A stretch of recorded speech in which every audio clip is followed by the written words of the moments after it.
우리가 같이 공부할 부분은요. 아까 우리 정호사님 잠깐 얘기하셨는데 어느새 우리가 수요성경 강좌를 하게 121번째, 신명기는 30번째 그렇게 됐습니다. 자, 우리가 이제 그 16장 18절부터 이어지는 그 직임자들, 그러니까 4개의 리더십이 있었죠. 기억나시죠? 재판장, 왕, 제사장, 예언자 이렇게 되죠. 우리가 이제 지난 시간에 이제 재판장과 왕에 대해서 봤고, 오늘은 이제 제사장과 이제 예언자. 그러니까 제사장은 이제 레위 지파 안에 있기 때문에 제사장은 항상 레위인과 같이 나가죠. 그래서 이제 제사장과 레위인에 대한 부분, 그건 이제 18장 1절서부터 8절까지입니다. 자, 직임자들에 대해서 세속 지도자에 해당하는 재판장과 왕에 대한 기본적인 규례에 이어서 이제 영적인 지도자에 해당하는 제사장과 예언자로 이어지게 됩니다. 레위 지파의 이제 책임은 이제 크게 둘이었죠. 첫째는 이제 성소의 업무입니다. 그러니까 레위 지파 중에 제사장들이 성소 제단에서 하는 역할, 그리고 이제 남은 제사장이 아닌 다른 레위인들은 이제 보조하면서 함께 성소 업무를 했죠. 두 번째는 이제 율법을 보존하고 가르치는 일.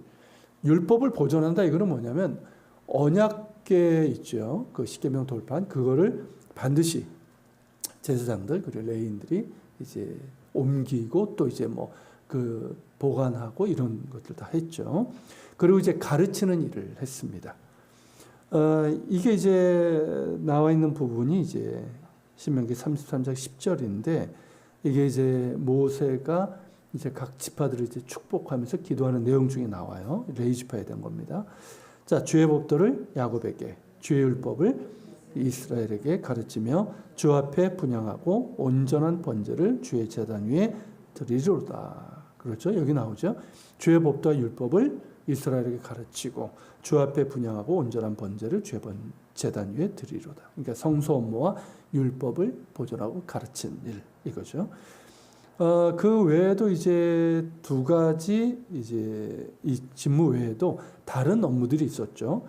그래서 이제 상급 재판, 우리가 지난 시간에 봤지만 그 재판장들이 각 처소에서 각 그 지역이죠. 지역에서 이제 재판을 하고, 근데 이제 쉽게 다루기 어려운 문제들이 있죠. 그러면 어떻게 상급 재판을 해야 되는데, 그게 이제 성소죠.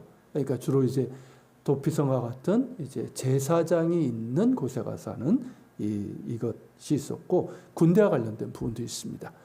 그래서 그 17장 8, 9절, 자 8, 9절 보면 내 성중에서 서로 피를 흘렸거나 다투었거나 구타하였거나 서로 간에 고소하여 내가 판결하기 어려운 일이 생겨든 너는 일어나 내 하나님 여호와께서 택하실 곳으로 올라가서 레위 사람 제사장 나아가서 물으라. 그리하면 그들이 어떻게 판결할지를 내게 알리지. 이 부분 기억나시죠? 그러니까 상급 재판의 일을 했고, 자 20장 2절서부터 4절, 너희가 싸울 곳에 가까이 가면 제사장은 백성에게 나아가서 구하여 그들에게 말하여 이르기를 이스라엘아 들으라. 너희가 오늘 너희의 대적과 싸우려고 나왔으니 마음에 겁내지 말며 두려워하지 말며 떨지 말며 그대로 말미암아 놀라지 말라. 너희 하나님 여호와는 너희와 함께 행하시며 너희를 위하여 적군과 싸우시고 구원을 하실 것이라 될 것입니다. 이 부분은 이제 특별히 이제 가나안 정복을 할 때 이제 이스라엘이 나가기 직전에 이제 제사장이 그들을 이제 축복하는 그런 이제 업무, 그런 것들이 있다는 얘기예요. 자, 이어서 이제 이 페이지를 보면, 자 이제 본문은 제사장을 포함한 레위 지파 전체와 관련된 기본적인 사실을 재언급하고 있어요. 이미 뭐 레위 지파 제사장에 대해서는 우리가 계속 봤기 때문에 여기서는 이제 아주 기본적인 것들만 재언급하고 있습니다. 그 내용은 이제 레위 지파의 기업에 관한 것이에요. 1, 2절.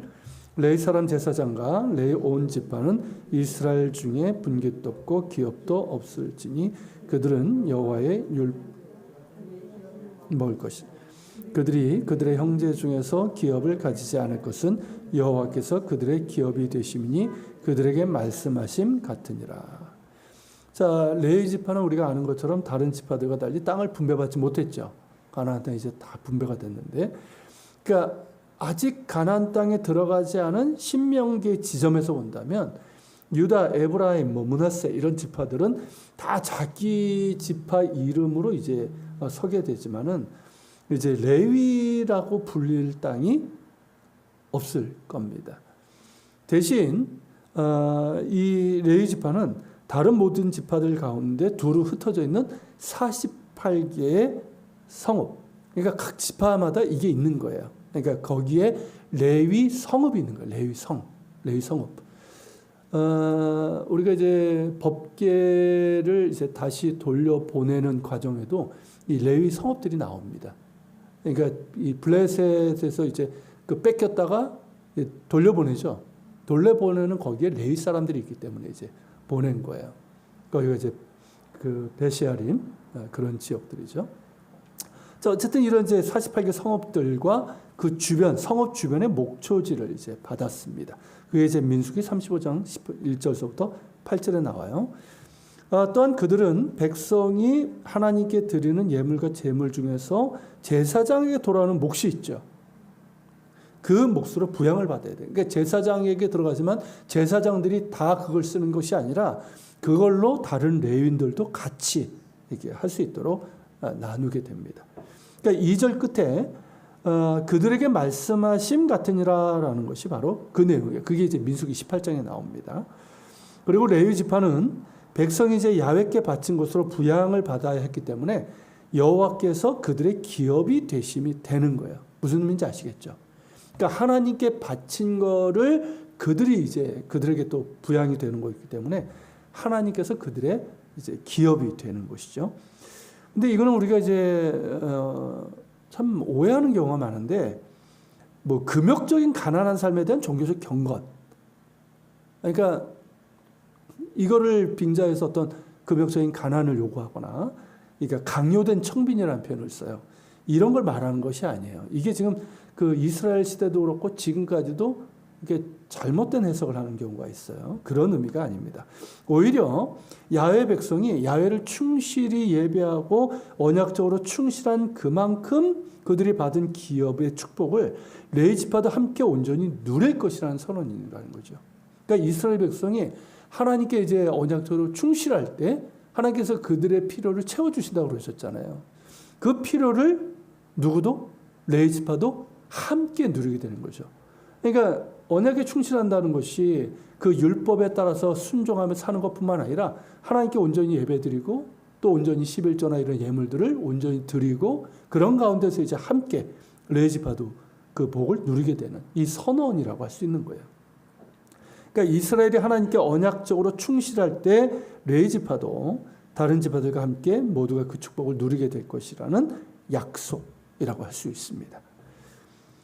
그러므로 레위 지파는 땅을 기업으로 받지 못했더라도 매우 확실하게 기업을 받았다는 것이에요. 그러니까 땅은 아니지만 확실한 기업을 받았다는 것이죠. 레위 지파 역시 그 땅에, 가나안 땅에, 약속의 땅에 살 것이고 그들의 형제, 다른 지파들이죠. 그들의 형제와 함께 그 땅으로부터 반드시 유익을 얻어야 합니다. 그러니까 이게 이제 신명기의 관심과 이제 연결이 되는 거예요. 그러니까 신명기에서 이제 강조를 두고 있는 게 뭐냐면 이스라엘의 하나됨.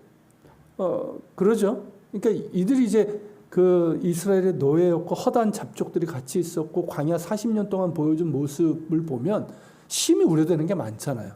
그러니까 모세가 이제 그 부분을 아는 거예요. 그러니까 이제 이스라엘 너희는 언약 백성이고 하나님의 부르심의 은혜를 받았다. 그러면서 이제 하나됨을 강조하고 그러면서 이제 친족의 연대 의식. 그러니까 어느 지파가 어려움을 당하면 반드시 돕고 이런 이제 연대 의식. 그리고 이제 그들이 차지할 땅이 내는 축복을 공평하게 분배하라. 그러니까 어떤 이들이 독점하는 일이 없도록 공평하게 분배를 하라. 이게 이제 신명기의 관심이에요. 이게 공이고 이게 사랑이라는 거예요. 이건 우리 사회에서 정말 배워야 될 부분입니다. 그러니까 독점하는 건 복이 아니에요. 공평하게 나누는 게 이게 복이에요. 이게 공이고 사랑이죠.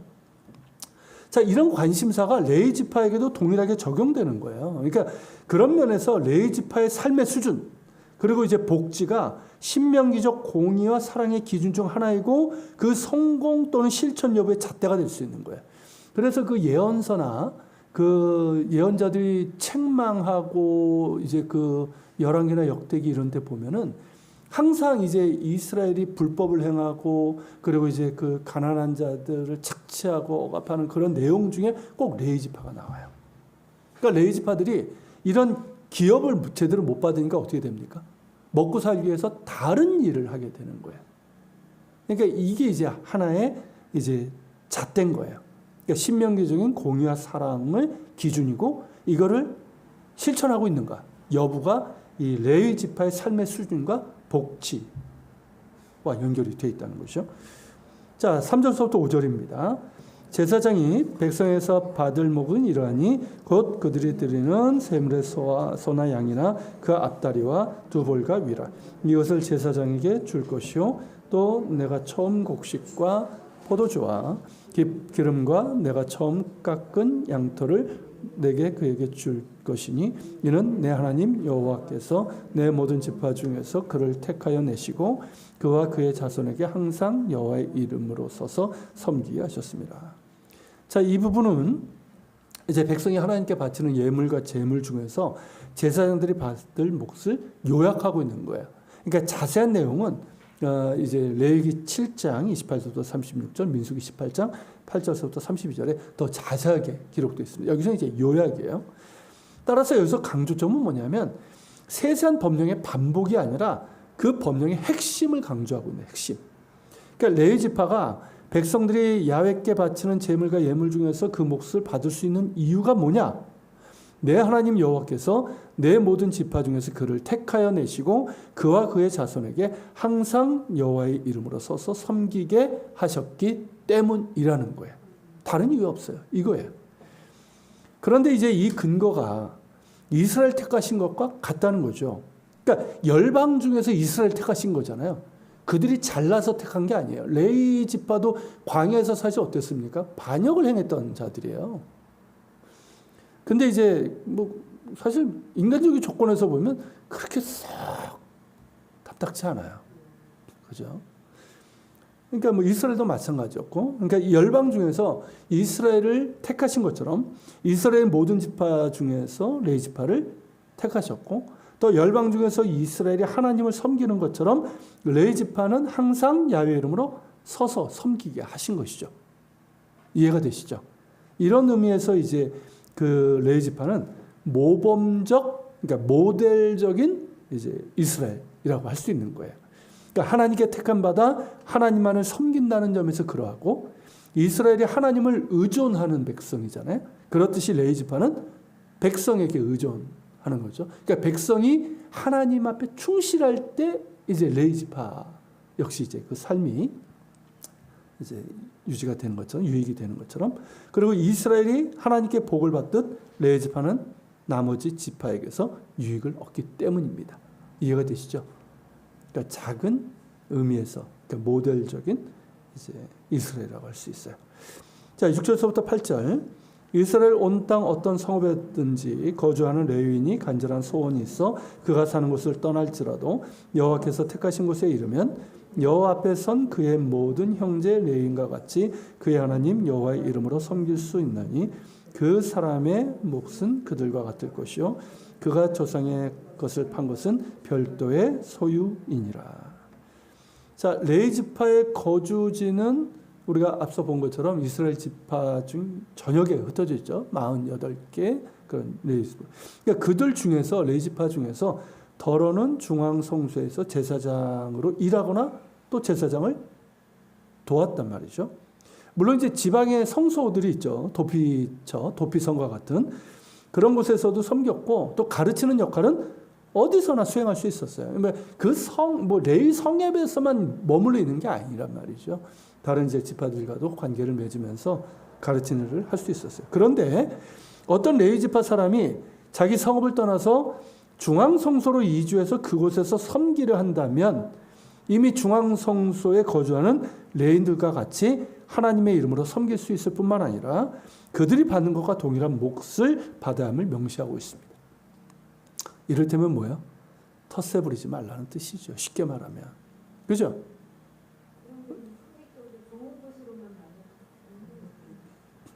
그래도 이제 어느 정도의 티오는 있죠. 근데 이제 그런 것들이 이제 어느 정도 수용이 된다면 이렇게 받아들여진다는 거죠. 이게 참 오늘날도 쉽지 않습니다. 뭐 굴러온 돌이 박힌 돌 빼낸다 뭐 이런 말들이 교회에서도 있는 판인데, 그죠? 그러니까 이걸 명시하고 있어요. 여기서도 신명기적인 공의와 사랑에 대한 강조를 엿볼 수가 있는 것이죠. 그러니까 하나님께서 주신 그 땅에 내는 소출로 먹어 배부르게 될 때 레위인과 사회적인 약자, 뭐 고아, 나그네, 과부 같은 약자, 가난한 자들도 그렇게 할 수 있도록 명령하고 있는 거예요. 그러니까 신명기적인 공의와 사랑, 이게 이제 같이 적용이 되는 거죠. 자, 14장 28절부터 29절 그 내용이 나오죠.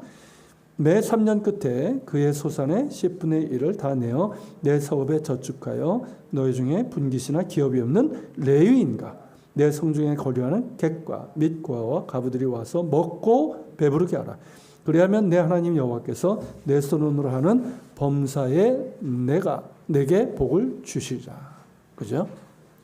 신명기적 공의와 사랑이에요. 자, 이 제사장과 관련해서 신약에서는 어떤가? 신약에서는 매우 제한적으로 사용하고 있습니다. 신약 시대에도 이제 성전이 파괴되기 전까지는 제사장이 있었고, 신전이 파괴된 후에도 제사장직을 하고 있었던 사람들은 생존하고 있었죠. 물론 나중에 이제 없어지긴 했지만. 근데 이제 이 용어를 잘 사용하지 않아요, 제사장. 이 용어를 사용하지 않는 이유는 뭐냐면, 일단 성전 제사가 그리스도의 영단번의 희생제사, 이게 무슨 의미인지 아시죠? 영단번. 그러니까 한 번의 십자가 희생을 하셨지만 그게 영원한 효력을 갖고 있는 거죠. 짐승의 희생제사와 달리. 그 그리스도의 영단번의 희생제사로 더 이상 성전제사가 의미가 없어진 것이 그 이유이고, 그런 까닭에 제사장직은 그리스도께 주로 사용되고 있습니다. 히브리서 7장 등 거기에 많이 나오죠. 우리에게 있는 큰 대제사장. 그러니까 제사장 얘기를 많이 해요. 그러니까 인간 제사장의 한계, 그걸 얘기를 하면서 흠이 없으신 큰 대제사장인 예수 그리스도에 대해서 이렇게 사용합니다. 그리고 이제 신자들에게 사용되는 경우는 거의 없는데 이 베드로전서에 사용되고 있죠. 근데 여기서도 그러니까 성도 전체의 정체성과 관련된 거예요. 자, 베드로전서 2장 9절. 그러나 너희는 택하신 족속이요 왕 같은 제사장들이요 거룩한 나라요 그의 소유된 백성이니 이는 너희를 어두운 데서 불러내어 그의 비한 곁에 들어가 계시니 아름다운 덕을 선포하게 하려 하심이라. 저거 신경 쓰면서 하다 보니까. 네. 자, 베드로전서 2장의 제사장은 출애굽기 19장과 같은 공동체 전체를 의미하는 집합적 표현입니다. 그러니까 출애굽기 19장에 그대로 나와요. 이제 밑에 이제 우리가 좀 이따 보겠는데, 즉 이스라엘이 하나님께 대하여 제사장 나라가 된 거예요. 그러니까 제사장이 있지만 이스라엘 전체가 뭡니까? 하나님께 대하여 제사장 나라가 된 거예요. 여기서 제사장 나라는 뭡니까?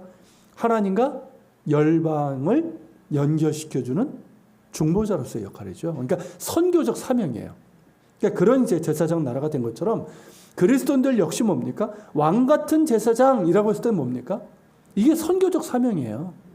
그러니까 자신들을 이 베드로전서에서 얘기하는 것처럼 자신들을 어두운 데서 불러내어 그의 귀한 빛으로 들어가게 하신 이의 아름다운 덕을 선포하는 제사장적 사명이 있음을 강조한 거죠. 그러니까 선교적 사명을 강조하고 있는 거예요. 그러니까 출애굽기 19장 5절 6절 세계가 다 내게 속하였나니 너희가 내 말을 잘 듣고 내 언약을 지키면 너희는 모든 민족 중에서 내 소유가 되겠고 너희가 내게 대하여 제사장 나라가 되며 거룩한 백성이 되리라. 너는 이 말을 이스라엘 자손에게 전할지니라. 이해가 되시죠? 그러므로 신약 성경에서 교회 지도자, 그러니까 신약에서는 사실 이제 그 장로라는 표현이 더 많이 나오죠. 그러니까 목사라는 표현이 나오긴 하지만, 그러니까 기본적으로 이제 장로라는 표현을 써요. 그러니까 장로 중에서 장로. 실제로 지금도 목사는 장로이기도 합니다. 교인들이 잘 모르더라고요. 목사는 장로이기도 합니다. 그러니까 치리하면서 가르치는 장로가 목사예요. 다른 일반 장로는 치리하는 장로고. 어쨌든 지금에 쓰는 장로하고 성경에서 쓰는 장로는 조금 틀려요. 어쨌든 이 교회 지도자들, 성직자들을 제사장이라고 부르지 않습니다. 그렇기 때문에 오늘날에도 교회 지도자들, 성직자들을 제사장이라고 하는 것은 옳지 않아요. 근데 자꾸 이렇게 얘기하는 사람들이 있어요. 다만 사역적인 측면에서 제사장적 역할은 있어요. 그러니까 이 목회자에게는 사도적, 그러니까 사도가 아니란, 사도란 뜻은 아니잖아요. 사도적 역할이 있고 제사장적 역할이 있을 뿐이에요. 그러니까 제사장이 아니에요. 만일 성직자를 제사장에 비한다면 그 권위보다는 전적으로 하나님과 공동체에 의존하는 것에 중점을 두어야 됩니다. 당시 주변 나라들과 비교를 할 때 그 이스라엘의 제사장 지파에게 땅을 분배하자는 것은 이게 대단히 아주 획기적이고 파격적인 결정이에요. 왜냐하면 애굽 등 다른 주변 나라들은 신전과 제사장들 소유의 땅이 상당히 많았습니다. 우리나라도 그렇잖아요. 우리나라의 절 소유의 땅이 얼마나 많은지 아십니까? 설악산의 3분의 2가 신흥사 땅일 거예요, 아마. 그러니까 다 입장료? 거기에 보면 절반 이상이 사찰로 들어가잖아요. 그거 가지고 한번 얘기했다가 난리 나고 막 그랬죠. 그러니까 이런 경우에요. 그러니까 상당했고, 그러니까 이 토지를 기반으로 한, 그러니까 예전엔 다 농업사회잖아요. 그러니까 토지가 있다는 얘기는 뭐냐면 일반 백성들이 신전과 제사장들 땅에서 일을 해야 되는 거예요. 그러니까 누가 위에 있는 겁니까? 사제들이 위에 있는 거예요. 권력자들이에요. 지주예요. 지주, 쉽게 얘기하면. 그러니까 이 토지를 기반으로 한 부와 권력을 행사했다는 거죠. 이게 동서양을 막론하고 모든 어떤 종교들, 신전들, 그리고 이제 그 나름대로의 어떤 그 사제들이 있을 거 아니에요? 다 그래요. 다 그 토지들이 있어요. 그런데 이스라엘의 제사장만큼은 이게 없다는 거예요, 이게 정말 획기적인 거예요. 그러니까 살아계신 하나님, 공의와 사랑으로 행하시는 하나님을 섬기는 제사장, 곧 이스라엘의 제사장은 그래서는 안 된다는 겁니다. 이스라엘 성직자 계층이 땅을 가진 엘리트로서 착취하고 결국은 백성들이 거기서 일하니까 착취하는 게 되죠. 경제력을 휘두를 수 있는 그런 나라가 되어서는 안 된다는 거예요. 오직 하나님만을 섬기며 주어진 사명을 충실할 때 하나님께서 친히 기업이 되시는 직이 바로 제사장이고 이스라엘 공동체의 순종과 그로 인한 축복을 동등하게 누리는 자리가 바로 제사장 지파인 거예요. 그러니까 지도자지만 지배층은 아니라는 뜻이에요. 이게 하나님의 리더십이에요. 그러니까 지도자지만 지배층이 아니라는 거죠. 특히 영적인 지도자들의 경우는. 그런데 교회 역사에서 보면 어떻게 됩니까? 안타깝게도 성직자 계층이 이런 성경적인 제사장 기본을 잊고 경제적인 부와 권력을 추구했죠. 그게 본격적으로 이루어진 게 아이러니하게도 콘스탄틴 대제의 기독교 공인과 함께 이루어지게 됩니다. 그전까지는 박해를 받았기 때문에 교회가 자기 땅 이런 게 소유 기껏해서 그 건물 있는 그 정도, 건물도 제대로 갖지 못했어요. 다 파괴되고 이런 것들이 많았고 다 가정교회 이런 거기 때문에 땅이 없었죠. 제사장이 아니라 목회자들이나 이런 사람은 무슨 땅이 있습니까? 토지가 있어요. 물려받은 그런 게 있다면 모를까. 그런데 이제 기독교가 공인되면서 로마 정부가 이제 교회에 땅을 주죠. 이제 성자들이 땅을 갖게 돼요. 그러면서 이제 건물을 짓기 시작하죠. 그러면서 어떻게 될까요? 로마 전역이 유럽이 이제 기독교화 되긴 하는데 그와 함께 교회는 타락하기 시작합니다. 그러니까 이게 교회 역사가 보여주는 거예요. 교회와 성직자들이 땅을 소유하고 부를 갖게 되면, 그러니까 재산을 어느 정도 가질 수 있어요. 그건 뭐 자체가 문제가 되는 건 아닌데, 그렇게 되면 부와 권력을 탐하게 되면 결국은 타락하게 된다는 게 교회 역사가 보여주는 거예요. 그러면서 어떻게 됩니까? 그리스도의 영단번의 희생으로 무의미해진 구약의 제사장직을 성직에다가 이제 되살려버린 거죠. 그러면서 자신들의 권위를 주장하고 계급화하는 데 악용을 했습니다. 그래서 이 성직이 중세 시대 때 어떻게 됩니까? 이게 귀족화되잖아요. 그래서 지배층이 돼요. 그래서 그 전통이 천주교에 지금도 남아 있습니다. 천주교의 그 신부들 경우에는 물론 지금 계급 사회는 아니지만 그런 전통이 남아 있어요. 그래서 굉장히 권위적입니다. 그래서 일반 성도들이 개신교 목사 대하는 거하고요, 신부 대하는 거하고 틀려요. 네, 뭐 성찬 받을 때도 손 못 내밉니다. 입에다가 넣어줘야 돼요. 수찬 정지시켜 버립니다. 거기는 굉장히 지금 세요. 굉장히 셉니다. 복지도 훨씬 우리보다 좋고. 자, 어쨌든 그것이 교회의 이제 타락의 주된 원인이었던 거죠.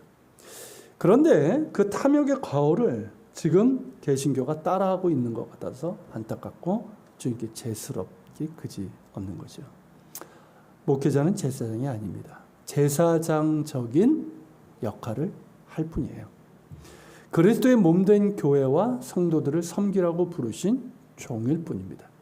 그러니까 교회의 모든 직분, 목회자를 포함해서 장로, 권사, 안수집사 이런 것들은 계급이 아니라 질서예요. 질서. 그러니까 하나님은 질서의 하나님이라고 말씀하시잖아요. 그러니까 그 질서를 존중하는 거예요. 그러니까 하나님께서 세우신 질서이기 때문에 그 권위를 존중하는 것이지, 자기의 권위를 주장하고 계급화시키려고 하는 것, 그거는 타락이야, 타락. 잘못이고요. 따라서 제사장을 말할 때 전적인 하나님께 대한 의존과 섬김이 중심이 되어야지 자신의 권위와 심지어 목회 세습에 궁색한 변명이 되어서는 안 됩니다. 지금 목회 세습하는 사람들, 옹호하는 사람들 중에 이론 중에 하나가 그거예요. 제사장직 세습 아니었냐? 아론의 자손들이 계속 하지 않았냐? 무식해도 그렇게 무식할 수 있는지 모르겠어요. 그런 식으로 악용해서는 안 됩니다. 자, 계속 보겠습니다. 더불어 이스라엘의 제사장 지파에게 땅을 분배하지 않은 것은 그들을 가난하게 하려는 의도가 아니었다는 거예요. 앞서 기술한 것처럼 금욕적 가난의 삶에 대한 종교적 경고. 그러니까 너희는 우리가 주는 것으로 살아, 이 뜻이 아니에요. 그러니까 너희는 청빈해야 돼. 이게 강요되는 거죠. 강요된 청빈을 요구하는 게 아니란 말이죠. 그러니까 지금의 목회자에게도 이런 것들을 요구하면 안 돼요. 이거는 우리가 잘 좀 배울 필요가 있습니다. 핵심은 레위 지파는 야훼 하나님께 순종하는 백성에게 의존하는 지파라는 사실입니다. 이는 이스라엘이 신실하게 하나님께 의존하고 또한 언약적으로 충실하고 순종할 때 하나님께서 그들의 삶의 필요를 채우시는 것처럼 레위 지파는 백성에게 의존한다는 거죠. 그러니까 순종하는 백성에게 의존되는 거예요. 이는 곧 하나님께 의존하는 것이며 하나님께서 친히 그들의 기업이 되신다는 뜻이기도 합니다. 그러기에 하나님께 언약적으로 충실하고 순종하는 백성은 레위 지파의 필요를 온전히 채워주는 의무가 있는 거예요. 의무가.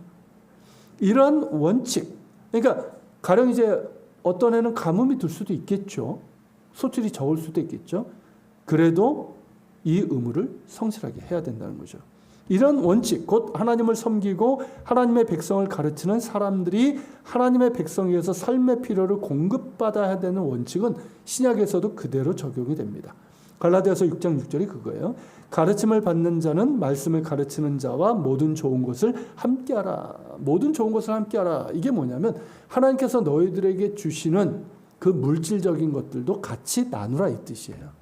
그러니까 그들의 어떤 생활에 필요한 부분들을 너희가 공급하라 이 뜻이에요. 디모데전서 5장 17절부터 18절. 잘 다스리는 장로들은 배나 존경할 자로 알되 말씀과 가르침에 수고하는 이들에게는 더욱 그리할 것이니라. 성경에 일렀을 때 곡식을 밟아 떠는 소의 입에 망을 씌우지 말라 하였고 또 일꾼이 그 싹을 박는 것이 마땅하다 하였느니라. 그러니까 이게 뭐냐면 이제 가르치고 수고하는 이들, 그러니까 목회자죠 지금으로 하면. 그러니까 그들이 이제 싹을 박는 것, 그러니까 교회 지금은 이제 사렙이라고 얘기를 하죠. 임금인데 그걸 이제 받는 것이 마땅하다 이렇게 규정을 하고 있습니다. 사도 바울은 복음을 위해서 일하는 자들, 그러니까 목회자, 선교사, 어떤 그런 사역자들, 이런 사역자들의 물질적인 필요를 공급해야 될 책임이 신앙 공동체에 있음을 확립을 했고 여기에 제사장이 받는 몫을 언급을 했어요. 고린도전서 9장 10절, 이 앞에도 있지만 고린도전서 9장 13절에 나옵니다. 성전에 일을 하는 이들은 성전에서 나는 것을 먹으며 제단에서 섬기는 이들은 제단과 함께 나는 것을 너희가 알지 못하느냐. 그러니까 고린도 교회가 많은 문제가 있었잖아요. 그 중에 하나 뭐냐면 이 목회자들에 대한 이런 생활에 대해서 전혀 관심을 갖지 않는 이런 부분들. 이거에 대해서 이제 가르쳐 부분이죠. 바울 자신은 사실은 이제 그 텐트 메이커, 그러니까 자비량 사역을 했던 사람이죠. 물론 후에는 그 역시 교회를 통해서 이제 그런 공급을 받았습니다. 어쨌든 처음에는 이런 권리를 이제 포기했지만 자신은 예외적인 것이다. 나는 예외지 나를 기준으로 삼지 말라고 했어요. 그러면서 다른 이들, 다른 이제 사역자들은 교회를 통해서 물질적인 필요를 공급받아야 된다고 강조를 했습니다. 근데 이와 관련해서 지금의 현실을 보면 이런 성경적인 지침을 제대로 따르고 있는지 의문이 갑니다. 제가 이제 이 선교 단체들을 보면서 참 제가 예전에는 몰랐다가 제가 이제 이 성경을 공부하면서 이거 정말 잘못된 거 아닌가 하는 게 뭐냐면, 뭐 우리 교회도 이제 뭐 선교 단체 뭐 아시죠? 있었는데 얘기를 들어보면, 그러니까 이 선교 단체들이 어떠냐면, 그러니까 바울의 원칙이 아니라 바울이 예외로 한 것을 기준으로 삼고 있다는 거예요. 바울의 원칙은 뭡니까? 이 복음을 전하는 사역자들의 그런 생활비, 생활에 필요한 것들을 교회가 공급하라는 게 이게 원칙이란 말이죠. 오히려 바울은 자신은 텐트 메이커라는 게 이게 예외적인 거다라고 얘기를 했단 말이죠. 근데 이거를 기준으로 삼아서 하고 있다는 거죠. 그 대표적인 말이 페이스 미션이에요. 그러니까 믿음으로 사역한다. 페이스 미션. 이 말이 처음에는 뭐 대단한 것 같아요, 막. 그죠? 그러니까 이 단체 본부에서는 일체의 지원이 없어요.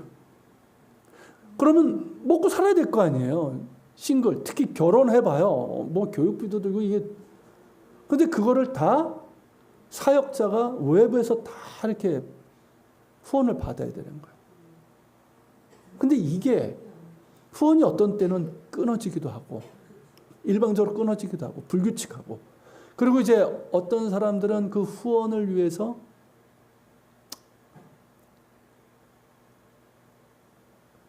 이게 참 비참해지는 역할도 있는 거예요. 비굴해지고. 심지어 어떤 사람들은 이제 이 깡통을 차죠. 이게 사실 심각한 문제예요. 제가 이걸 보면서 굉장히 제가 뭐라고 그랬어요. 얘기를 들어보니까 심지어 후원을 들어오면 그 계좌를 본부에서 관리를 해요. 관리하면서 10%를 떼고 줘요. 뭐 하는 짓입니까? 자기들은 건물 짓고 그러고 하면서 그거 보면서 물론 이제 많은 일들을 하고 이제 사역자들 그런 이제 그 선교단체들의 그런 이제 사역자들 간사들 보면 정말 헌신적이에요. 그거는 제가 정말 존중합니다. 어떻게 저렇게 살 수 있나? 정말 믿음의 사역의 페이스 미션. 그러나 이건 순종이 아니에요. 그러니까 이거는 믿음으로 사역하는 것이 아니라 신구약 성경 가르침에 불순종하는 거예요. 그래서 저는 선교단체들이 이 부분은 정말 바꿔야 돼요. 그러니까 선교단체들이 뭐 다른 어떤 기관처럼 뭐 이렇게 풀 지원은 못할 거예요. 못하지만, 그러니까 최저 생활비가 있을 거 아니에요. 최저 생계비. 거기에 준할 정도는 좀 주고, 최소한의 뭐 의료보험이나 이런 보험 있잖아요. 이게 복지거든요. 이거는 해줘야 된다라고 저는 생각을 해요. 그래가지고 사역에 전념할 수 있도록. 맨날 이 깡통만 생각하는 사람도 있단 말이죠. 후원. 그래가지고 나중에 후원 전문가가 되는 사람들도 있어요. 그런 사람들 보면 어마어마한 전 세계 사역을 하는 것 같은데, 근데 실제로 보면 아닌 사람들. 이게 이제 사역자 분야나 선교사들에게 많이 나타납니다. 이건 결코 옳은 모습이 아니에요.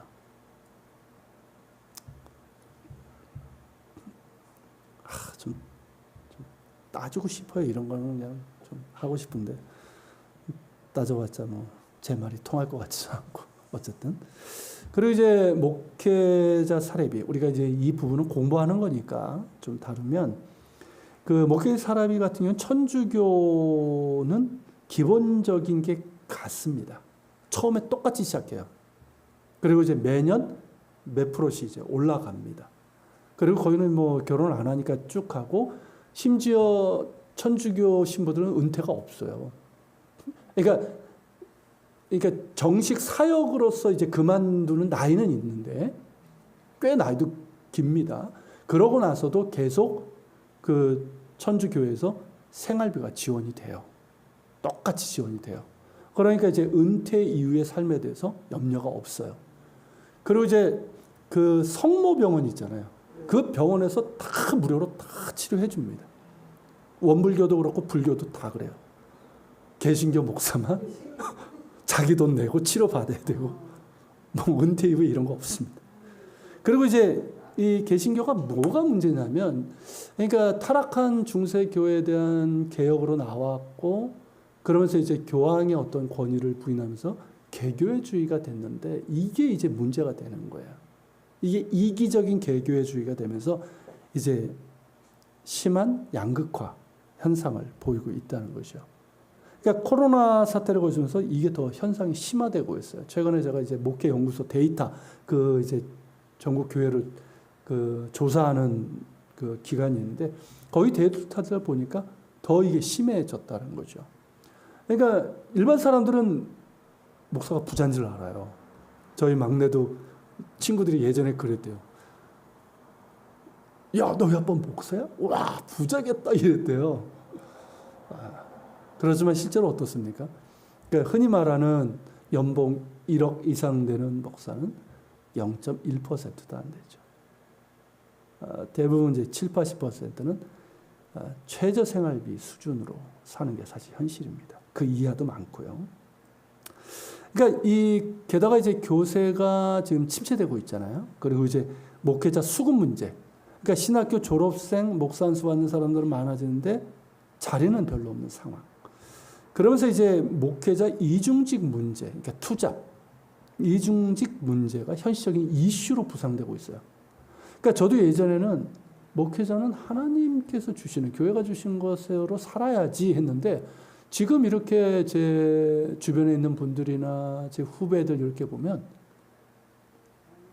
이게 한국교회 현실에서는, 그래서 이게 그 현실적인 대안으로 지금 추세되어 있고, 몇몇 신학교에서는 이 문제를 실제로 교과목으로 다루고 있기도 해요.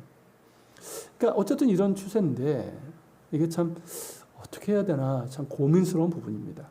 그러니까 성경의 가르침과 원칙이 성직자의 공동체에 대한 의존과 성직자의 삶의 필요에 대한 공동체의 책임 있는 역할이라는 것은 우선적으로 기억을 해야 된다는 거예요. 예전에 어느 장로님이 목회자는 교회에서 사례를 받지 말아야 된다. 장로님이. 하나님이 채우신 걸로 살아야 된다. 제가 부임했던 교회에서 첫날 들은 얘기예요. 그래서 목사는 이슬 먹고 살아야 되나 보다 이랬는데, 이게 참 문제예요. 그러니까 지나치게 이제 많은 것들을 이제 그런 부분들은 문제가 있지만, 그러니까 공동체 책임이 있다라는 것은 우리가 꼭 기억할 필요가 있고, 더불어서 이제 목회자 이 사례비 양극화죠. 이거에 대해서는 좀 초교파적인 차원, 그리고 각 교단적인 차원, 그리고 노예적인 차원에서 논의와 평준화가 요구가 됩니다. 논의는 됐었어요. 특히 우리 통합 측이 이제 제일 했는데, 그래가지고 이제 그 농어촌 교회들이 지금 인구가 줄잖아요. 거기 그리고 이제 미자립 교회들 이제 얼마씩 잘 지켜지지 않습니다. 그리고 이제 뭐 작은 교단들은 뭐 아예 이런 것도 뭐 논의도 없고요. 어쨌든 이게 이제 관심 밖에 있는 것이 현실입니다. 이 부분도 참 안타까운 부분이 있어요. 자, 그 다음에 이제 선지자, 예언자에 대해서 보면 18장 9절서부터 22절까지인데요. 자, 이스라엘 리더십에서 마지막이 이제 선지자, 예언자인데, 그러니까 재판장이 왕보다 먼저 나왔죠. 우리가 생각하면 왕부터 나와야 되는데 재판장이 먼저 나왔죠. 그런 것처럼 예언자가 마지막으로 나오는 건 역시 의도적이고 의미 있는 것으로 볼 수가 있습니다. 자, 왕정을 세우는 것보다 뭐가 더 중요하다? 정의를 세우는 것이 중요하다. 그래서 재판장이 먼저 나오는 거예요. 정의로, 공의로 재판하라. 그죠? 왕도 이 기준에 따라서 해야 되고요. 그리고 제사장이 이제 율법을 충실하게 가르쳐야 하듯 재판장과 왕은 공의 하나님의 율법에 복종해야 됩니다. 다 연결되어 있는 거예요. 자, 그런데 이들 리더십을 부여받은 자들, 재판장, 왕, 제사장 이런 사람들이 이 리더십을 부여하는 사람들이 엇나간다면 어떻게 될까요? 지멋대로 해. 어떨까요? 그 결정은 하나님의 몫이고 하나님께서는 자신의 선자의 입에 자신의 말씀을 두실 것이라는 게 그게 선지자예요. 자, 9절서부터 13절. 내 하나님 여호와께서 내게 주시는 땅에 들어가 보든 너는 그 민족들의 가증한 행위를 본받지 말 것이니 그의 아들이나 딸을 불 가운데로 지나게 하는 자나 점쟁이나 기름을 말하는 자나 요술하는 자나 무당이나 진언자나 신접자나 박수나 초혼자를 너희 가운데 용납하지 말라. 이런 일을 행하는 모든 자를 여호와께서 가증히 여기시나니 이런 가증한 일로 말미암아 내 하나님 여호와께서 그들을 내 앞에서 쫓아내시느니라. 너는 내 하나님 여호와 앞에서 완전하라. 자, 예언자의 역할을 다루면서 가나안 족속들의 가증한 행위를 본받지 말 것을 명하는 이유가 있습니다. 그게 뭐냐면, 자, 여기서 가나안 족속들의 가증한 행위로 나오는 걸 한번 보세요. 앞에 그 자녀를 불에 태워가지고 제물로 바치는 거 빼고 보면 뭡니까? 점쟁이, 기름을 말하는 자, 요술하는 자, 무당, 진언자는 이제 주문을 외우는 이거 있죠. 신접자, 신접자 뭔지 아시죠? 그러니까 귀신 접한. 그러니까 박수는 이제 남자 무당을 얘기하는 거죠. 초혼자, 그러니까 죽은 자의 영혼을 부른다고 하는 이런, 요즘 말하면 영매 이런 사람들이죠. 이걸 언급하고 있는 데서 그 이유를 알 수가 있습니다. 자, 이러한 모든 것들, 그러니까 통칭해서 그냥 무속이라고 할 수 있는데, 자, 이들 모두는 모든 것을 알고 싶고 미래를 얼마간 미리 보고 결정을 내릴 때 인도를 받고 또 저주나 재앙을 피하고 싶고 복은 받기를 원하고 또 타인을 내가 통제하기를 원하고 타인에게 해를 끼치면서 이게 저주 그 주술이 있잖아요. 타인에게 이제 해를 끼치면서도 정작 타인이 자신에게 끼치려는 해를 피하려는 인간의 욕구 그리고 두려움에서 비롯된 거죠. 그러니까 하나님과 멀어진 이 타락한 인간은 이런 목적에서 이런 가증한 어둠의 방법들을 만들어냈습니다. 그리고 이런 가증한 어둠의 방법들은 과거만 있는 게 아니죠. 지금도 우리 주변에 널리 퍼져 있습니다. 특히 우리나라 보십시오. 우리나라는 무속이 지배적인 나라라 해도 지나치지 않습니다. 실제로 그렇지 않아요? 이 무속에 일하는 분들이 더 많아요. 100만이 넘는다고 그래요. 그리고 지금 우리나라 이제 뭐 종교들, 불교 있지만 불교는 이미 뭐 샤머니즘 화돼 있고, 그죠? 뭐 유교는 아예 뭐 그렇고. 기독교는 어떻습니까? 기독교 역시 무속적인 영향이 너무 받고 있어요. 그러니까 기복신앙 이런 것들이 있고, 뭐 지난 대선 때도 보지 않았습니까? 그러니까 무속이 지배적인 나라라고 해도 지나치지 않습니다. 그러니까 하나님이 한결같으신 분이라는 점을 고려하면 이것들은 지금도 여호와께서 가증히 여기시는 것들이에요. 이러한 가증한 행위들을 열거하면서 그 처음에 그의 아들이나 딸을 불 가운데로 지나게 하는 인신제를 언급하는 이유는 뭐냐면 그 악함이 이와 같기 때문이라는 거죠. 사람들이 생각할 때는 어떻게 자녀를 불에 살라가지고 이 우상에게 바쳐 몸소리치죠. 그런데 무당 찾아가는 건 어떻습니까? 대수롭지 않게 생각해요. 심지어 교회 권사들이 전 보러 가지 않습니까? 우리 여러분들 말고. 결혼시킬 때 그 날짜 받는다고. 그러고 간단 말이죠. 별 대수롭지 않게 생각을 해요. 그런데 여러분 하나님의 말씀은 뭡니까? 이런 온갖 무속과 사교는 뭐냐면 그 영혼을 파괴하고 공동체를 파괴하는, 그러니까 자녀를 불에 살라서 우상에게 바치는 것과 똑같은 악한 행위라는 거예요. 이걸 기억을 해야 돼요. 그죠? 우상숭배, 결국 우상숭배 아닙니까? 똑같은 거죠. 자, 그렇다면 이스라엘은 어때야 할까요? 당연히 그들의 가증한 행위를 본받지 말 것이며 하나님 앞에 온전해야 됩니다. 13절 14절 너는 내 하나님 여호와 앞에서 완전하라. 내가 쫓아낼 이 민족들은 기름을 말하는 자나 점쟁이 말을 듣거니와 내게는 내 하나님 여호와께서 이런 일을 용납하지 아니하시느니라. 그죠? 그러니까 이스라엘이 쫓아낸 가나안 족속들은 기름을 말하는 자나 점쟁이 말을 듣지만 이스라엘에게는 이런 일이 용납되지 않는다는 겁니다. 그들의 하나님 야훼께서 이런 일을 용납하지 아니하시기 때문이죠. 대신 그들을 위하여 선지자를 일으킬 것이며 그들은 그의 말을 들어야 합니다. 그래서 이제 이 부분이 나오고 15절로 이어지는 거예요. 15절 내 하나님 여호와께서 너희 가운데 내 형제 중에서 너를 위하여 나와 같은 선지자 하나를 일으키시리니 너희는 그의 말을 들을지니라.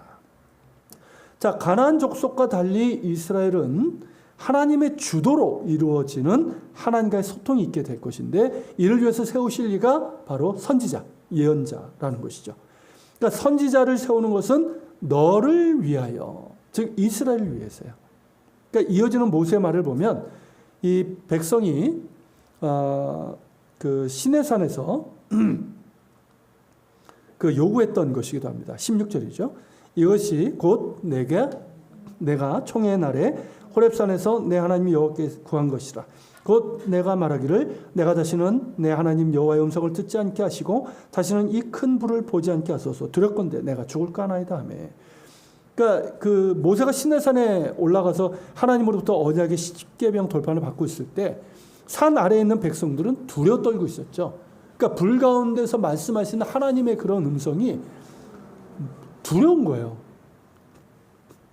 그러니까 이게 죄인된 인간의 이제 본성인데, 그러니까 그러면서 이제 모세에게 이제 요청을 한 거죠.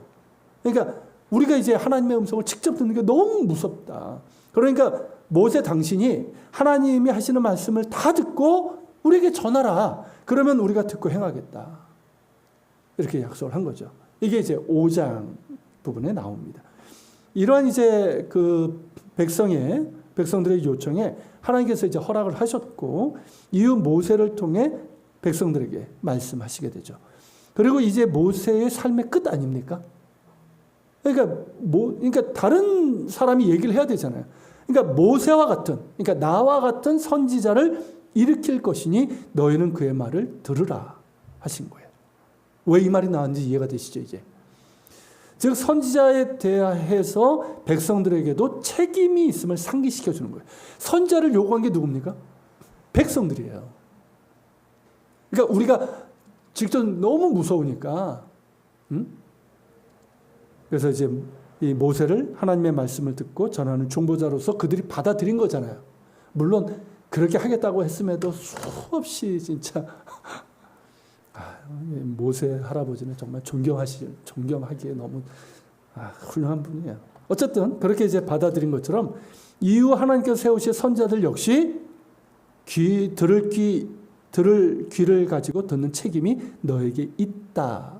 그죠? 너희는 들어야 된다. 이 책임을 강조하고 있는 겁니다. 그리고 이제 이 단락에서 참 예언의 성격을 이해하는 데서 중요한 몇 가지 핵심을 우리가 볼 수가 있습니다. 18절 19절이에요. 내가 그들의 형제 중에서 너와 같은 선지자 하나를 그들을 위하여 일으키고 내 말을 그 입에 두리니 내가 그에게 명령하는 것을 그가 무리에게 다 말하라. 누구든지 내 이름으로 전하는 내 말을 듣지 아니하는 자는 내게 벌을 받을 것이요. 자, 첫째, 이 참 예언의 성격. 첫째는 뭐냐면 참 예언은 하나님의 주도로 이루어진다는 거죠. 그러니까 선지자, 이 예언자는 스스로 지명되는 게 아니에요. 어느 날 갑자기 야 나는 선지자 이런다고 되는 게 아니에요. 그리고 이제 사신, 이 사신이 뭔지 아시죠? 거짓신, 이 귀신이죠. 이 귀신에 접하여 세워지는 것도 아니에요. 그러니까 말씀하기를 원하시는 분은 하나님이시고 백성에게 당신의 말씀을 전하시는 이도 전하게 하시는 이도 하나님이십니다. 그러므로 하나님께서 친히 선지자를 세우시고 친히 당신의 말씀을 선지자의 입술에 두실 것입니다. 그래서 참 예언은 점술이 아니라 하나님의 계시예요. 제가 이제 그 예언이라는 말보다 예언자라는 말보다 일부러 선자라는 말들을 더 쓰려고 하는 이유가 뭐냐면, 그러니까 이 예언이라는 말을 자꾸만 우리가 혼동하는 게 있어요. 예언 뭡니까? 장래 일을 본다는 뜻이잖아요. 근데 예언의 본래 뜻은 그 뜻이 아니에요. 계시예요, 계시. 하나님께서 당신의 뜻을, 당신의 말씀을 선지자를 통해서 말씀하시는 거예요. 그게 예언이에요. 예언의 문제. 거기에는 장래 일에 관한 것도 있을 뿐이에요. 뭔 얘기인지 아시겠죠? 근데 우리는 이제 자꾸 이제 무속적인 예언에 너무 익숙하다 보니까 교회에서도 이제 뭐 예언의 은사를 받았다는 분들 이렇게 보면 다 보세요. 왜 찾아갑니까? 장래 일이 어떻게 될까? 그러니까 무당한테 가서 물어볼 거를 그 사람에게 묻는 거하고 똑같아지는 거예요. 그렇게 되면 안 돼요. 그러니까 참 예언은 점술이 아니라 하나님의 계시입니다. 이거 우리가 꼭 기억을 해야 돼요. 자, 그리고 이제 둘째, 참 예언은 하나님의 모델, 곧 모세의 모델을 따를 것입니다. 모세가 이제 나와 같은 선자라고 했는데 이는 백성의 요구에 하나님께서 너와 같은 선자를 일으키시겠다는 말씀을 말하고 있는 거예요. 그러니까 모세가 하나님의 말씀과 뜻을 하나님께로부터 받아서 백성들에게 전한 중보자의 역할을 했다는 점에서 그와 같은 선자가 될 것이라는 거죠. 선자도. 그리고 더 깊은 의미에서 모세는 하나의 모델이 됩니다. 모세는 하나님의 부르심을 뚜렷하게 경험을 했죠. 어디서? 시내산. 불타는 떨기나무 아래서. 너무 뚜렷하게 경험했고 거기서 동시에 경험한 게 뭐예요? 자신의 죄. 그죠? 나는 이 일을 하기에는 감당할 수 없는 자다. 자신의 죄인됨을 철저하게 느꼈습니다. 이와 같이 선자는 하나님의 부르심이 있고 하나님의 현존과 부르심 앞에 죄인됨을 고백하게 됩니다. 이사야도 그랬죠. 이사야 6장에 나오죠. 내가 입술이 부정한 백성들 가운데 하나님을 배웠다. 그래서 내가 죽게 되었다고 그러잖아요. 이게 죄인됨을 깨닫는 거거든요. 이게 있는 거예요, 선지자에게는. 그래서 목회자가 선지자는 아니지만 선지자적인 사명을 갖고 있잖아요. 목회자들에게도 중요한 게 뭐냐면 이 부르심이에요. 이 부르심 앞에는 하나님의 은혜에 대한 정말 깊은 감사가 있지만 동시에 내가 얼마나 죄인이고 자격 없는 자임을 깨닫게 되는 게 있어요. 이게 있어야 돼요.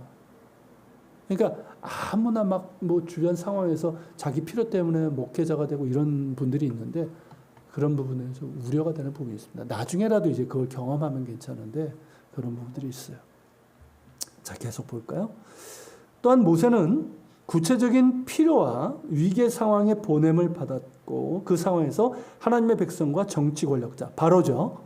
그 정치 권력자들에게 도전적인 하나님의 말씀을 전해야 됐습니다. 그 대가가 뭐였습니까? 막 거부당하고 막 뭐 그랬잖아요. 그리고 이 외에도 어떻습니까? 선지자들이 다 그랬죠. 엘리야도 그랬고, 그죠? 엘리야도 그랬고. 이와 같이 선지자는 하나님의 보내심과 전하라는 말씀에 전적으로 순종해야 돼요. 가라 하면 가야 되는 거예요. 아, 왜 거깁니까? 왜 아골골책입니까? 가라 하면 가야 되는 거예요. 그래서 이제 목회자나 선교사들이 이런 이제 전통을 갖고 있는 거죠. 이런 흐름을 갖고 있는 거죠. 그리고 이제 전하라는 말씀에 전적으로 순종해야 되죠. 그것이 어디든 그 대상이 누구든지 말입니다. 그리고 모세는 사건들을 사전에 예언을 했고 또한 사건들을 사후에 해석도 했습니다. 그 모든 것이 하나님에게서 나왔기 때문이죠. 또한 이스라엘 백성에게 그들의 신앙과 삶의 기준이 되는 율법을 전했고 후대 선지자들은 이 율법을 토대로 해서 메시지를 전하고 백성들의 신앙과 삶을 평가를 했습니다. 다음 페이지. 그럼 모세는 충실하게 하나님과 백성 사이에서 중보를 했고 때로는 하나님의 구체적인 심판을 선언하기도 했죠. 하지만 자기 백성을 사랑했고 자신의 유익이 아닌 그들의 유익을 먼저 구했습니다. 그 대표적인 게 뭡니까? 이스라엘 백성이 금송아지 배도를 범했을 때 하나님께서 이들을 싹 치워버리고 너의 자손으로 내가 한 민족을 이루겠다고 했을 때 어떻게 합니까? 자기의 목숨을 걸죠. 나를 생명책에서 지울지라도 이 백성만큼은 궁일히 여겨달라고. 그죠? 이게 이제 선지자, 목자의 모습이었던 거죠. 일단 모세는 백성과 함께 광야길을 걸었습니다. 그러니까 똑같이 고생을 한 거야. 그러니까 서구 선교사들이 이제 실패했던 원인 중에 하나가 그거였죠. 그 지역에 가서 똑같이 유럽인으로 사는 거예요. 다 땅바닥에 살고 다 그러게 하는데 자기는 다 그런 옷 입고 그러고 사는. 다른 거죠. 이게 이제 서구 선교의 실패 원인 중에 하나입니다. 근데 이제 반면에 성공했던 선교사들의 특징들, 석유 선교사들도 그렇고 지금도 보면 똑같아요. 그들 속에 들어가는 거예요. 그들과 똑같이 사는 거예요. 똑같이. 물론 이제 한국 음식을 먹죠. 먹지만 그렇게 똑같이 생활하고 똑같이 하는 거예요. 그러니까 모세가 이제 그랬던 거죠. 백성과 함께. 그리고 이제 목이 곧은 백성들에게 숱하게 반발과 저항과 심지어 생명의 위협까지 당했죠. 그렇지만 그 온유함이 지면의 모든 사람보다 더했습니다. 참 온유함이 더했는데 모세 가슴에는 누구 말대로 공동묘지가 있는 거죠. 그리고 자기 백성을 위해서 고난을 받았고 마침내 자기 일생의 사명이 온전히 성취되는 모습을 보지 못한 채 가나안 땅에 들어가지 못했잖아요. 그리고 죽었어요. 이런 모세의 모습은 뒤이은 참 선지자들의 모델이 됩니다. 그래서 우리가 이제 우리가 참 선지자라고 할 수 있는 사람들이 있잖아요. 엘리야, 엘리사, 이사야, 예레미야, 미가 이런 사람들 보면 다 이런 모델이에요. 그런데 구약의 그 어느 선지자도 모든 면에서 그와 같지는 않았어요. 그죠? 하나님의 부르심과 주시는 말씀을 전하는 참 선지자들은 여러 있었지만 모든 면에서 모세와 같은 선지자는 없었습니다. 그런 면에서 너와 같은 선지자 하나, 이거는 궁극적으로 모세와 같을 뿐만 아니라 모세죠. 모세는 종이었잖아요. 이 종을 뛰어넘는 아들로서 우리에게 오신 참 선지자, 곧 예수 그리스도를 말씀하신 거죠. 예수 그리스도의 세 가지 역할 얘기하죠. 왕, 제사장, 선지자. 예수 그리스도를 말씀하시는 거죠. 마침내 하나님께서 모세를 뛰어넘는 참 선지자를 세우실 때 그의 말을 들어야 하는 것이죠. 그럴 때 사는 거예요. 이게 이제 사도행전 3장에서 사도들의 입을 통해서 나타나게 됩니다. 또 주께서 너희를 위하여 예정하신 그리스도 곧 예수를 보내시리니 하나님이 영원 전부터 거룩한 선지자들의 입을 통하여 말씀하신 바 만물을 회복하실 때까지는 하늘이 마땅히 그를 받아두리라. 모세가 말하되 너희를 위하여 너희 형제 가운데 나 같은 선지자 하나를 세우실 것이니 너희가 무엇이든지 그의 모든 말을 들을 것이니라. 누구든지 그 선지자의 말을 듣지 아니하는 자는 백성 중에서 멸망받으리라 하였고 또한 사무엘 때부터 이어 말한 모든 선지자도 이때를 가리켜 말하느니라. 그래서 이제 사도들이 이 얘기를 하는 거야. 모세가 나와 같은 선지자 하나. 그러니까 궁극적으로는 예수 그리스도를 얘기하는 건다는 거죠. 자, 그리고 이제 세 번째, 참 선지자는 하나님의 메시지를 전할 것입니다. 그러니까 내 말을 그 입에 두리니라고 하신 것처럼 하나님께서 당신의 말씀을 그의 입에 두실 것이고 그는 하나님의 말씀을 전할 것입니다. 예레미야가 괴로웠던 게 뭡니까? 하나님의 말씀을 전해야 되기 때문에 괴로웠던 거예요. 전하는데 백성들이 좋아합니까? 하나님의 말씀은 그들의 죄악을 책망하시는 것이고 애굽을 의지하지 말라는 것이잖아요. 그걸 좋아합니까? 그러니까 이제 이 매국노 같은 놈이라고 얘기를 하고 맞기도 하고. 그러니까 그런데 이제 하나님은 그 말씀을 전하라고 하시고 전하지 않으려고 하니까 괴로운 거고. 그래서 눈물의 선지자였던 거죠. 그러니까 선지자는 괴로운 거예요. 하나님의 말씀을 전하는 게 축복이지만 어쨌든 괴로운 겁니다. 어쨌든 이 말씀을 전하는 것이죠. 이는 하나님과 선자의 관계뿐만 아니라 하나님의 말씀과 선자의 말의 관계를 분명하게 보여줍니다. 오직 하나님의 주도로 하나님의 말씀이 인간의 입을 통해서 표현될 수 있어요. 그리고 심지어 발람의 경우, 발람은 이방인 아닙니까? 경우처럼 억지로라도, 그죠? 발람에게 하나님께서 말씀하게 하신 거죠. 억지로도 말씀하게 하시는 경우도 있다는 거죠. 그리고 네 번째, 참 선지자, 예언자는 하나님의 권위를 수반하는데 그 권위는 뭐냐면 이들이 내 이름으로 전하는 내 말, 곧 하나님의 이름으로 하나님의 말씀을 전하는 이들이기 때문이죠. 그러니까 그들 자체에 있는 것이 아니라 그들이 하나님의 이름으로 하나님의 말씀을 전하는 자들이기 때문입니다. 그래서 그 권위가 부여되는 거죠. 그 권위 앞에 백성은 어떻게 될까요? 겸손히 들어야 되는 거죠. 그러니까 사람이 아니라 하나님께서 세우신 사람, 하나님의 말씀을 전하기 때문에 겸손히 들어야 되는 거예요. 듣지 않는 자는 하나님께서 진히 벌하시는 거죠. 그러니까 목회자의 경우도 뭐 선지자는 아니지만 선지자적인 역할을 하기 때문에 말씀을 전할 때는 그러니까 자기가 하고 싶은 말 하는 게 아니에요. 세상적인 말, 정치적인 이야기, 선동 그런 얘기를 하면 안 됩니다. 그러니까 신학교에서 때 분명히 배우거든요. 두렵고 떨림으로 하나님의 말씀을 전달하라. 그러니까 전달하라. 그리고 이제 듣는 사람들, 이제 목회자, 설교자의 그런 이제 자세가 중요하고 듣는 분들도 어떻습니까? 그런 설교자라고 할 때는 사람이 아니라 그 순간만큼은 하나님께서 세우신 사람이고 하나님께서 주시는 말씀으로 들어야 되는 거예요. 이런 원리는 똑같습니다. 자, 그 다음 마지막 페이지. 자, 20절부터 22절. 만일 어떤 선지자가 내게 전하라고 명령하지 아니한 말을 제 마음대로 내 이름으로 전하든지 다른 신들의 이름으로 말하면 그 선지자는 죽임을 당하리라 하셨느니라. 내가 마음속으로 이르기를 그 말이 여호와께서 이르신 말씀인지 우리가 어떻게 알리오하리라. 만일 선지자가 있어 여호와의 이름으로 말한 일에 증언도 없고 성취함도 없으면 이는 여호와께서 말씀하신 것이 아니요 그 선지자가 제 마음대로 한 말이니 너는 그를 두려워하지 말지니라. 자, 참 예언자, 참 선지자의 징표가 그러다면 자, 거짓 선지자, 거짓 예언자는 어떠한가? 첫째, 그들은 다른 신들의 이름으로 말하는 자들. 이건 뭡니까? 언약을 심각하게 파기하는 자들이죠. 이스라엘 내 만약에 다른 신, 뭐 바알이나 아세라의 이름으로 이런 일이 했다? 그러면 어떻게 합니까? 살려두면 안 되는 거죠. 엄하게 처벌해야죠.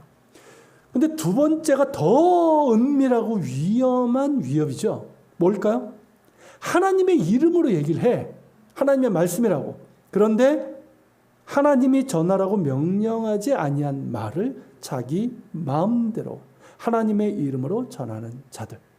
그러니까 하나님의 이름을 빙자하고 하나님의 말씀이라고 하면서 전하지만 제 마음대로 떠들고 그래서 사람들을 미혹하고 선동하는 자들입니다.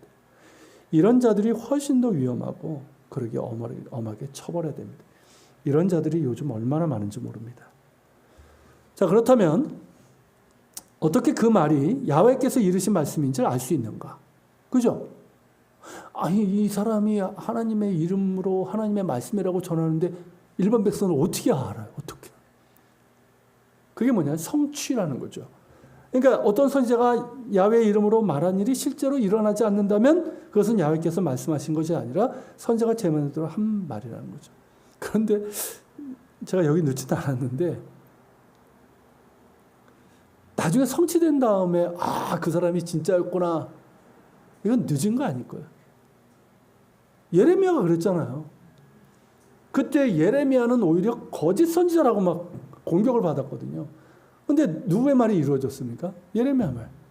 그때서야 아이고야 예레미야가 진짜였구나. 그의 말을 들을 걸. 이미 다 끝났는데. 그렇죠? 그러니까 이런 부분이 있어요. 그런데 이제 여기서 우리가 이제 주의해야 될 건 뭐냐면, 그러니까 선지자, 예언자의 예언이 이루어지지 않으면 그가 거짓 선지자라는 것이 증명되는 건 맞지만 그 예언이 이루어졌다고 해서 그것만으로 그가 참 선지자로 입증되는 것이 아니라는 점입니다. 이는 우리 시대를 비롯해서 어느 시대에나 예지하고 예언하는 두드러진 능력을 평가할 때 우리가 명심해야 될 중요한 권고입니다. 어떤 그 앞날에 대해서 예언하는 사람들은 어느 시대나 있어 왔어요. 심지어 우리 기독교 밖에서도 있어요. 무당이나 점자였는데 누구한테 귀신같이 알아맞히는 사람들이 있어요. 그거는 선지자가 아니에요. 예언자가 아니에요. 그러니까 당연히 그거는 따를 것도 아니고, 그거 따라가지고 이상한 짓들 하면 안 되고. 근데 이제 교회 내에서 예언의 은사를 받았다거나, 특히 미국의 신사도 그런 운동하는 그런 사람들 중에는 자칭 선지자라고 얘기하는 사람들이 있어요. 누구는 이제 사도라고 하고, 누구는 하고. 그런 경우가 이제 많은데 그 사람들 얘기하는 거 보면 맞는 것들이 꽤 됩니다. 그래서 사람들이 거기 막 몰리고 막 그러는 거예요. 그러면서 막 나중에 보니까 뒤로 뭔 짓을 하고 있습니까? 온갖 부권력, 이런 타락들, 이런 짓들이 나타나고 있는 거예요. 그러니까 이게 이제 중요한 경고예요. 그렇다면 이 거짓 선지자와 참 선지자를 구분하는 기준은 무엇인가? 이거는 선지자뿐만 아니라 모든 것이 마찬가지예요. 그러니까 목회자도 그렇고 선교사도 그렇고 사역자도 그렇고 심지어 교인들도 마찬가지예요. 그 기준이 뭐냐? 모세 같은 선지자. 여기서 이제 모세 같은이라고 했을 때는 도덕적이고 영적인 신뢰성이 있는가 하는 거예요. 도덕적이고 영적인 신뢰성이 있는가. 그러니까 백성의 악에 영합하는 선지자들. 모세 같지 않죠. 영적으로도 오염되었고 도덕적으로도 타락했죠. 그래서 자신의 욕심에 따라 부와 권력을 탐하고 진짜 행세를 합니다. 그러면서 이제 결국 뭐냐면 백성들이 좋아하는 말, 권력자들이 좋아하는 말을 전하는 거예요. 이게 하나님의 뜻이라고 해요. 하나님의 말씀이라고 하면서. 그러면서 결국 부와 권력을 탐하죠. 그리고 겉과 속이 다른 이중적인 모습을 보입니다. 또한 이들은 불의의 눈을 감습니다. 그러니까 선지자가 선지한 건 뭐냐면 불의에 대해서 분노할 줄 아는 거예요. 그죠? 근데 불의의 눈을 감습니다. 불의한 권력에 야합합니다. 그리고 오만한 자의 자리에 앉기를 즐겨합니다. 그렇게 비도덕적이고 불의하고 자신의 야망을 쫓는 자들이에요. 그들은 모세 같지 않습니다. 이런 근거로 예레미야는 그 시대 거짓 선자들을 고발하고 책망을 했어요. 신약에서도 예언하는 자들이 있었죠. 늘 검증을 했습니다. 얘기는 하죠. 그것이 맞는지를 검증하라. 무조건 듣는 것이 아니라. 자, 오늘날에도 이제 결론인데요. 오늘날에도 여기저기서 예언하는 자들이 많습니다. 그러니까 예언과 기적으로 성도들을 미혹하고 종교 장사를 하는 사람들이 많아요. 물론 그 중에는 정말 신실하게 겸손하게 하시는 분들도 있지만 참 이 종교 장사 하시는 분들 참 많습니다. 미혹하고. 영적으로 혼탁한 시대입니다. 그러나 우리가 정말 주목하고 귀를 기울여야 할 말씀은 뭘까요? 신구약 성경 전체와 모세보다 크신 우리 주 예수 그리스도의 가르침과 삶의 본입니다. 그러니까 이걸 우리가 듣고 여기에 분명히 서야지 미혹되지 않아요. 맞죠? 자, 12시가 좀 넘었는데요. 오늘은 질문 없이 같이 우리 기도하고 마치도록 하겠습니다. 같이 기도하겠습니다. 오늘 우리가 이제 제사장, 레위인들 그리고 이제 예언자들에 대해서 봤는데 거기에 담겨져 있는 그 의미들도 우리가 되새기면서 한번 기도하고 특별히 지금 한국 교회에 나타나는 그런 이제 잘못된 모습들,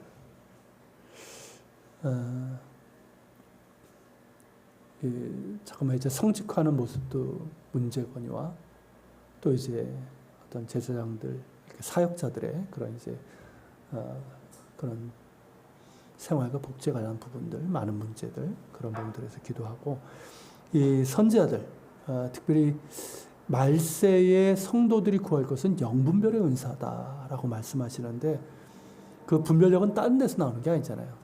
하나님의 말씀에 대한 분명한 이해가 있어야 되고 예수 그리스도의 가르침 그리고 그 삶을 따라가는 거기에서 나오는 거거든요. 우리가 이제 그리 할 수 있도록 그래서 분별해서 정말 영이 혼탁한 그런 시대에 살고 있습니다. 우리가 그런 이제 영분별 할 수 있도록 말씀을 기억하면서 같이 기도하겠습니다. 살아계신 주님.